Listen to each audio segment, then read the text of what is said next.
Bienvenue à toutes et à tous au 13h15 de la télévision du Burkina.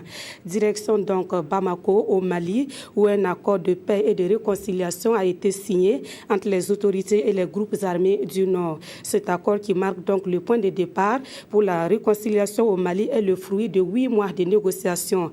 L'occasion était belle pour rendre hommage à tous ceux qui ont contribué à l'aboutissement de cet accord, dont le Burkina Faso. Le président du Faso était d'ailleurs présent à la signature de l'accord de paix et de réconciliation à Bamako. Saratou Sissé et Ahadi Standamba. Paraphé le 1er mars dernier à Alger par la quasi-totalité des parties prenantes et le 14 mai par la coordination des mouvements de l'Azawad, l'accord pour la paix et la réconciliation au Mali est aujourd'hui sur la table de signature. Une phase décisive qui marque l'aboutissement de 8 mois d'intenses négociations entre le gouvernement malien et les différents groupes armés du Nord. 8 mois de va-et-vient à Alger, qui a accouché d'un document qui, en plus du français, est traduit dans différentes langues locales du pays.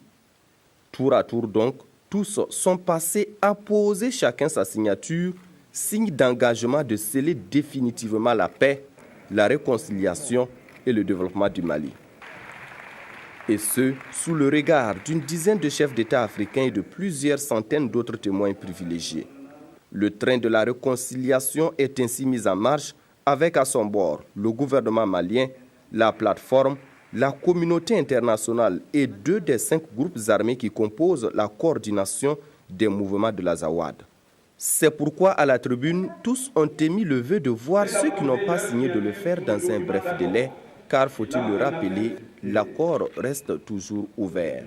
Un accord qui, dans son fond, défend la souveraineté du Mali et son caractère laïque, l'intégrité de son territoire, la présence de l'armée malienne sur l'ensemble du pays, le rejet de toute forme de violence et surtout la promotion d'un développement intégré et équilibré de l'ensemble des régions. C'est un accord extrêmement important, comme vous vous en doutez, qui établit une large décentralisation au profit des régions du Nord et même une grande déconcentration du pouvoir, vraiment les pouvoirs régaliens appartenant à l'État central. Nous regrettons que certaines fractions des mouvements armés n'aient pas pu le signer aujourd'hui.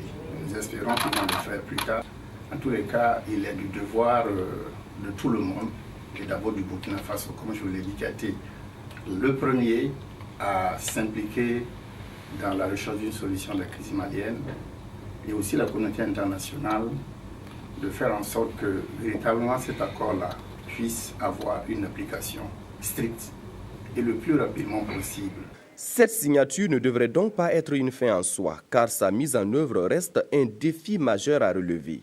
Et pour cela, seule la bonne foi de chaque acteur, la culture du compromis et surtout le pardon peuvent contribuer à la concrétisation de cet accord sur le terrain. Du reste, c'est ce qui ressort des différentes interventions. C'est à ce prix alors que le Mali pourra désormais répondre dignement de sa devise qui est « un peuple, un but, une foi » et que l'hymne du pays exécuté à l'unisson à l'ouverture de la cérémonie soit désormais reconnu et entonné sur toute l'étendue du territoire, du nord au sud, sans distinction raciale, ethnique, religieuse et culturelle.